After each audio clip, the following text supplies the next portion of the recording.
কিছু পুরুষ ভালো সন্তান হতে গিয়ে ভালো স্বামী হতে পারে না। আজকে কেন হতে পারে না এবং কি করণীয় সে বিষয়ে কথা বলবো। আমি জিনিয়া খানম। সম্পূর্ণ ভিডিওটিতে আমার পাশেই থাকুন। আমাদের সমাজে একটা কথা খুব প্রচলিত, যে ছেলে মায়ের ভালো সন্তান সে নিশ্চয়ই কারো ভালো স্বামী হবে। কথাটা শুনতে দারুণ হলেও বাস্তব জীবন সবসময় এত সরল রেখায় চলে না।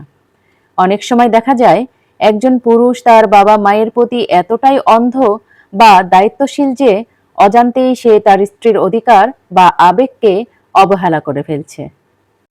ভালো সন্তান হওয়া অবশ্যই প্রশংসনীয়, কিন্তু তার মূল্য যদি একটা বৈবাহিক সম্পর্কের ভাঙন দিয়ে চোকাতে হয়, তবে সেখানে কোথাও একটা বড় ধরনের গলদ রয়ে যায়।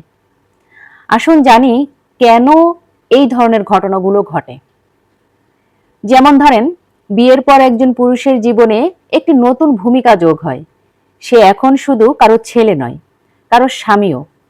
এই দুই ভূমিকার মধ্যে ভারসাম্য বজায় রাখার মানসিক পরিপক্কতা সব পুরুষের মধ্যে হুট করে আসে না। আবার অনেক পুরুষই বাবা মা এবং স্ত্রীর মাঝে একটি সুস্থ দেয়াল বা সীমানা তৈরি করতে পারেন না। ঘরের ভেতরের ছোটখাটো সিদ্ধান্তেও যদি পরিবারের অতিরিক্ত হস্তক্ষেপ থাকে, তবে বৈবাহিক সম্পর্কে তিক্ততা আসা খুব স্বাভাবিক। আবার দেখা যায় বাবা মায়ের প্রতি শ্রদ্ধা থাকা উচিত, কিন্তু তাদের সব ভুল সিদ্ধান্ত বা অন্যায় আচরণকেও মুখ বুঝে মেনে নেওয়া ভালো সন্তান হওয়ার লক্ষণ হতে পারে, কিন্তু সেটা ভালো সঙ্গী হওয়ার নয়। আবার অনেক ক্ষেত্রে দেখা যায় অনেক সময় পরিবার থেকে এমন একটা মানসিক চাপ দেওয়া হয় যে বিয়ের পর ছেলে পর হয়ে গেছে। এই অপরাধ বোধ থেকে বাঁচতে গিয়ে পুরুষরা স্ত্রীর চেয়ে পরিবারকে বেশি প্রাধান্য দিতে শুরু করে। তো এই ধরনের যখন সিচুয়েশন তৈরি হবে, সেখান থেকে ভারসাম্য রক্ষার জন্য কয়েকটি উপায় আছে, কথা বলছি। তার আগে যদি আমার ভিডিওটি ইউটিউব চ্যানেল থেকে দেখে থাকেন, তাহলে চ্যানেলটি অবশ্যই সাবস্ক্রাইব করে দিবেন। আর যদি ফেসবুক পেজ থেকে দেখে থাকেন, তাহলে পেজে একটি ফলো দিয়ে দিন।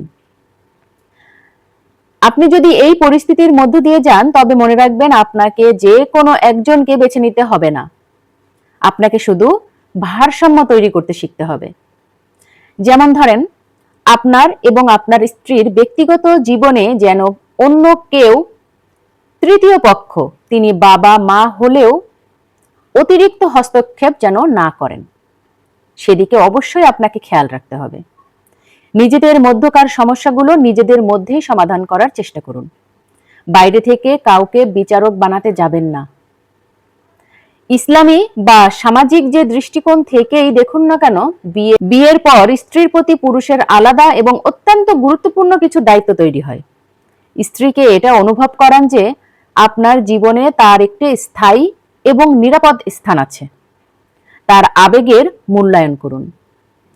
বাবা মা ভুল করতেই পারে, তারা ভুল করলে শ্রদ্ধার সাথে নরম সুরে তাদের না বলতে শেখাটা অন্যায় নয়।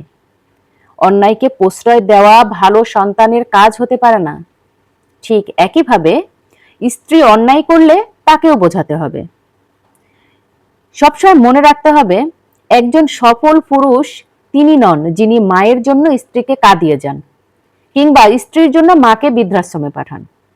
সফল পুরুষ তিনিই যিনি মায়ের পায়ের নিচে নিজের জান্নাত খোঁজেন আর স্ত্রীর বুকটাকে জান্নাতের মতো শান্ত এবং নিরাপদ করে তোলেন।